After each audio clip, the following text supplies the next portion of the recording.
फारूक अपने घर का कम उम्र मगर बहादुर वारिस मीलों दूर अपनों की जिंदगी संवारने आया था, मगर किस्मत ने उसके लिए ऐसा तूफान लिख दिया था जो हर हद पार कर गया।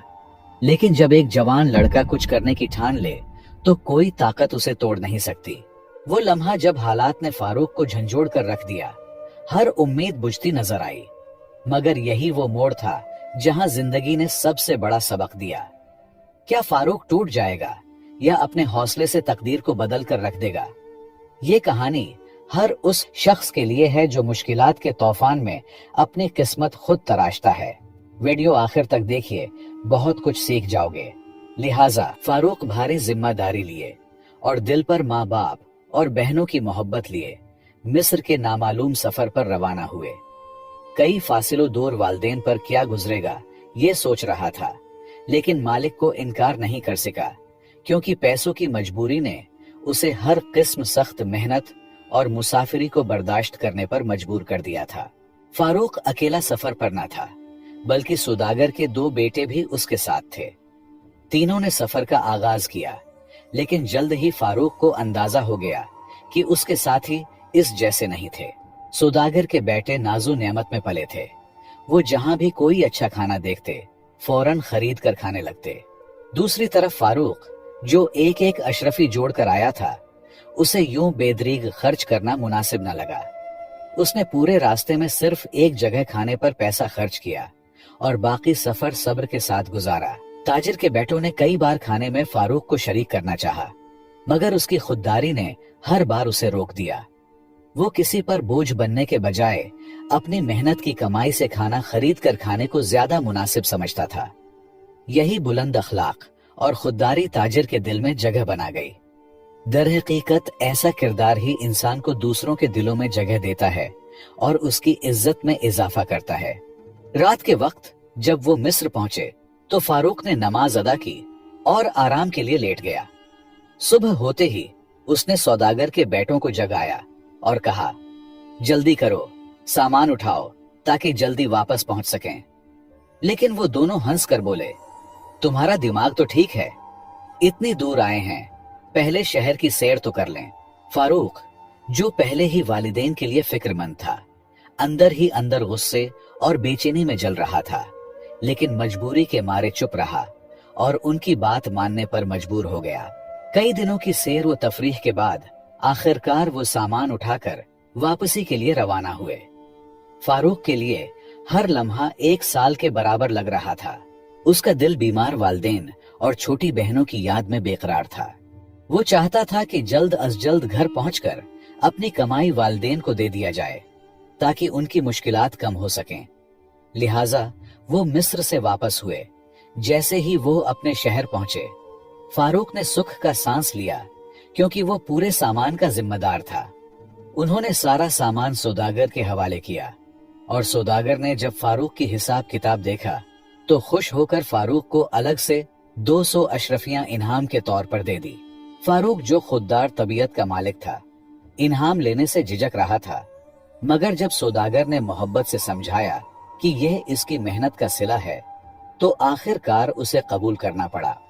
बहुत से दोस्त ये जानना चाहते हैं कि मैं ये वीडियोस कैसे बनाता हूँ। मुझे सैकड़ों मैसेजेस आते हैं।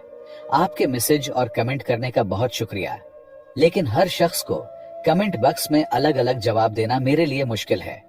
लिहाजा मेरे साथ राब्ता करने के लिए डिस्क्रिप्शन में दिए गए लिंक से हमारे व्हाट्सएप पर राब्ता करें। सौदागर फारूक पर बेहद मेहरबान था और ये बात फारूक के दिल में कई बार सवाल बनकर आती कि आखिर वो उस पर इतना रहम क्यों कर रहा है। वक्त गुजरता रहा और महीनों की मेहनत के बाद फारूक ने फैसला किया कि अब उसे अपने घर जाना चाहिए। जब उसने मालिक को ये बात बताई तो सौदागर ने इजाजत दे दी, मगर साथ ही कहा, आज रात ठहर जाओ, शाम को तुमसे सिरे में एक जरूरी बात करनी है, सुबह जा सकते हो। फारूक हैरान था कि आखिर वो कौन सी बात हो सकती है, मगर उसने खामोशी से सौदागर की बात मान ली और रात वहीं रुकने का फैसला कर लिया। फारूक ने सराय के नजदीक मस्जिद में शाम की नमाज अदा किया और नमाज के बाद सौदागर ने शफकत से उसका हाथ थामा और अपने घर ले गया। घर पहुंचकर फारूक ने देखा कि एक पुरतकल्लुफ दावत का एहतिमाम किया गया था। मुख्तलिफ अक़साम के खाने दस्तरख्वान पर सजे हुए थे। ये देखकर हैरान हुआ, मगर दिल में सोचा कि शायद ये महज मेहमान नवाजी का हिस्सा है। खाने के बाद ताजिर ने फारूक को मुखातब करते हुए कहा, बेटा, मैं तुमसे एक जरूरी बात करना चाहता हूँ। फारूक ने मुअद्दिबाना अंदाज में जवाब दिया, जी फरमाइए। ताजिर ने मुस्कुराते हुए कहा, बेटा, तुम अब जवान हो चुके हो, तुम्हें शादी कर लेनी चाहिए। ये सुनकर फारूक के चेहरे पर संजीदगी छा गई। वो वालिदैन और बहनों के बारे में सोचने लगा और आहिस्ता से बोला, मालिक, मैं शादी जरूर करूंगा, मगर अभी नहीं।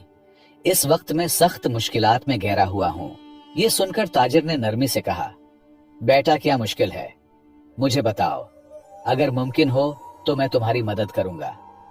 फारूक कुछ लम्हे खामोश रहा, फिर दिल का बोझ हल्का करने के लिए अपनी पूरी कहानी सुना दी।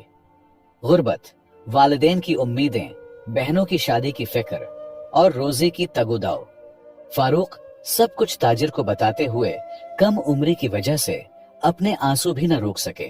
ताजिर ने खामोशी से उसकी बात सुनी, फिर गहरी सांस लेते हुए कहा, बेटा, अगर तुम मेरी बेटी से निकाह कर लो तो मैं तुम्हें बदले में 1000 इशरफियां दूंगा, ताकि तुम्हारी सारी मुश्किलात खत्म हो सकें।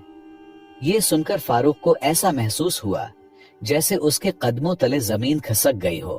वो गहरे सोचों में डूब गया। एक ऐसा फैसला जिस पर उसकी पूरी जिंदगी का इन्हिसार था। ऐसे अचानक कदम उठाना उसके लिए बहुत बड़ी आजमाइश थी। बहुत वक्त खामोश रहा और फिर मालिक ने शफकत भरे लहजे में कहा, बेटा, तुम आराम से सोच लो, कोई जल्दी नहीं, मुझे कल अपना फैसला बता देना।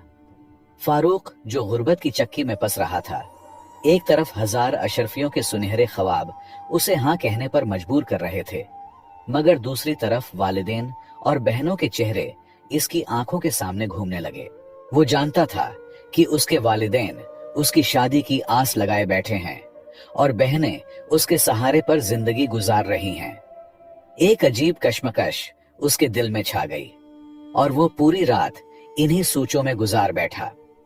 अगले दिन फारूक ने फैसला कर लिया कि माँ बाप के अलावा शादी करना, वो भी पैसों के खातिर, ये कभी नहीं हो सकता और वापसी का इंतजाम कर लिया।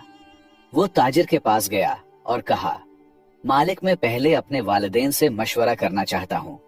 उनसे पूछे बगैर मैं कोई फैसला नहीं कर सकता। मैं जल्द ही वापस आकर आपको बता दूंगा।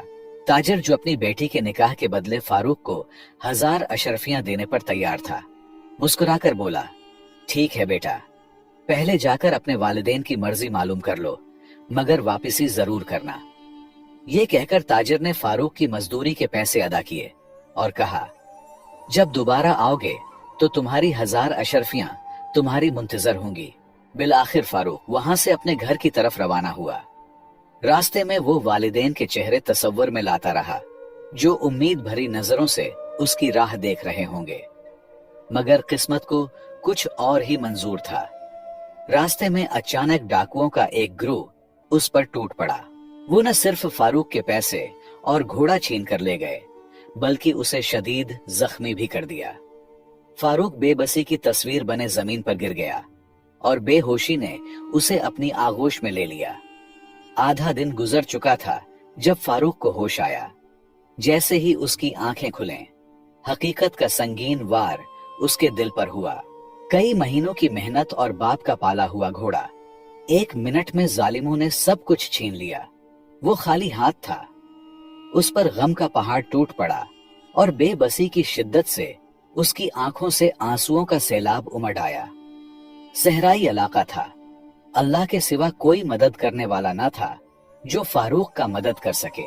फारूक जख्मों से चूर लड़खड़ाते कदमों के साथ दोबारा मालिक की तरफ रवाना हुआ। रास्ते में शदीद तकलीफ के बावजूद उसने किसी न किसी तरह मदद हासिल की और खुद को घसीटते हुए मालिक के दरवाजे तक पहुंचाया। जब मालिक ने फारूक की ये हालत देखी तो फौरन हकीम को बुलाया, जो उसके जख्मों का इलाज करने लगा। फारूक ने वो रात वहीं गुजारी, मगर नींद आंखों से कोसों दूर थी। वो बस छत को घूरता रहा। सारी रात वो एक ही सवाल में उलझा रहा कि आखिर वो क्या करे। अगर वो खाली हाथ घर पहुंचा तो माँ और बहनें सदमे से टूट जाएंगी। वालिद का बूढ़ा वजूद मजीद बोझ नहीं सह पाएगा। घर में उसके सिवा कोई कमाने वाला भी न था। सोचों के समंदर में डूबते फारूक ने बिलाखिर फैसला कर लिया कि अपनी खुशियों की कुर्बानी देनी होगी। वालदेन और बहनों के सुख के लिए उसे अपनी जिंदगी का सबसे बड़ा फैसला करना होगा, चाहे उसके लिए कोई भी कीमत चुकानी पड़े। सुबह जब ताजिर फारूक की तबीयत का हाल पूछने आया तो फारूक ने गहरी सांस लेते हुए कहा, चचा, मैं आपकी बात मानने के लिए तैयार हूँ। मैं आपकी बेटी से शादी करूंगा और उसे हमेशा खुश रखूंगा, लेकिन मेरी एक शर्त है, मुझे 1000 अशरफियां दे दें ताकि मैं पहले घर जाकर अपने वालिदैन की जरूरियात पूरी कर सकूं। फिर मैं लौट कर आऊंगा और निकाह कर लूंगा। ताजिर, जो फारूक की ईमानदारी से खूब वाकिफ था, जानता था कि ये लड़का वादे का पक्का है और झूठ नहीं बोलेगा। उसने फारूक से उसके घर का पता पूछा और हैरत अंगेज तौर पर 1000 के बजाय 2000 अशरफियां उसके हाथ में रख दी और कहा, बेटा जाओ, ये पैसे अपनी तमाम जरूरियात पर खर्च करो। अगर आपके घर वाले राजी हो तो लौट कर आओ और मेरी बेटी को अपना बना लेना, और अगर वालिदैन नाराज हो तो मेरी तरफ से तुम्हें मुआफी है। वैसे भी मैं कुछ महीने बाद आपके इलाके की तरफ चक्कर लगाऊंगा, फिर मुझे बता देना ताकि मैं दूसरी जगह निकाह करूं अपनी बेटी की। फारूक, जिसने अभी तक ताजिर की बेटी को देखा तक नहीं था, बिना किसी सवाल के उसे कबूल कर चुका था। ताजिर के एहसानात का बोझ उसके कंधों पर था, मगर क्या करता, दूसरी तरफ घर की जिम्मेदारी उसके सर पर थी। अगर वो ये एहसान कबूल न करता तो खाली हाथ घर कैसे जाता। ताजिर ने फारूक को एक खूबसूरत घोड़ा दिया, अशरफियों की थैली उसके हाथ में रखी और शफकत से उसके कंधे पर हाथ रखकर कहा, बेटा, अल्लाह तुम्हारी हिफाजत करे। जाओ और अपने वालिदैन की खिदमत करो। फारूक एक ऐसे इम्तिहान में फंस चुका था जिसे किसी से बयान करके खुद को हल्का भी नहीं कर सकता था। कम उम्री में इतनी आजमाइशें सहना आसान न था, मगर उसके पास और कोई रास्ता भी नहीं था। फारूक कई दिन के तवील सफर के बाद बिलाखिर सही सलामत अपने गांव पहुंचा। दिल खुशी और घबराहट के मिले जुले जज्बात से भरा था। उसने दरवाजे पर दस्तक दी। अंदर से एक अजनबी आवाज आई, जी कौन? फारूक हैरान हुआ, मगर फौरन बोला, मैं फारूक हूँ, दरवाजा खोलो। अंदर से जवाब मिला, मैं किसी फारूक को नहीं जानता, यहाँ से चले जाओ। ये सुनकर फारूक के पांव तले जमीन निकल गई। गम से न डाल, वो वहीं जमीन पर बैठ गया। फारूक, जो माँ की आवाज सुनने को तरसता था, आखिर उसने फिर से आवाज दी, माँ जी, बराहे करम मेरी बात सुने, मुझे आपसे कुछ पूछना है। कुछ लम्हों बाद दरवाजा खुला और एक अजनबी औरत बाहर आई। फारूक ने अजनबी औरत को देखकर चौंक गया और घबराहट में पूछा, यहाँ जिब्रान नामी शख्स रहता था, वो कहाँ है?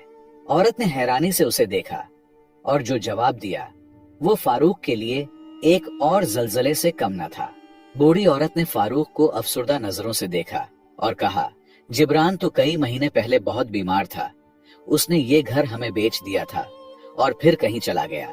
अगर तुम्हें उसकी खबर चाहिए तो केतों में जाकर देखो, शायद वहां मिल जाए। ये सुनते ही फारूक पर जैसे बिजली गिर पड़ी। सफर की सारी तकन एक लम्हे में खत्म हो गई। दिल धक धक करने लगा, जैसे किसी ने उसके कदमों तले जमीन खींच ली हो। माँ बाप की जुदाई का गम ऐसा था जो अल्फाज में बयान नहीं हो सकता। 3 सालों की मुसाफिरी से ये खबर ज्यादा जोरदार थी। वो तेजी से खेतों की तरफ भागा।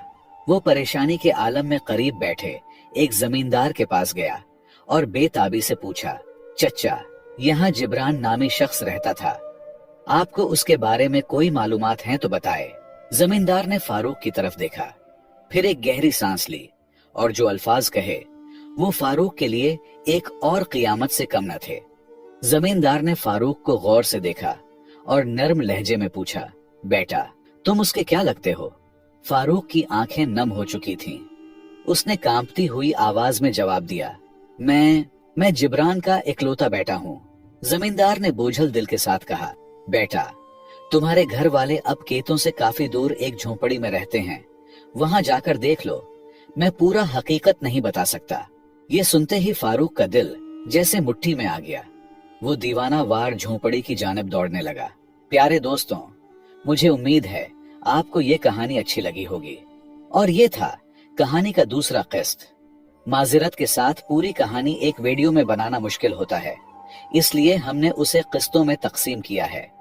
अगर आपने पहली किस्त नहीं देखी तो चैनल पर मौजूद है, उसे लाजमी देखें। फाइनल किस्त भी जल्द आएगी, उसका इंतजार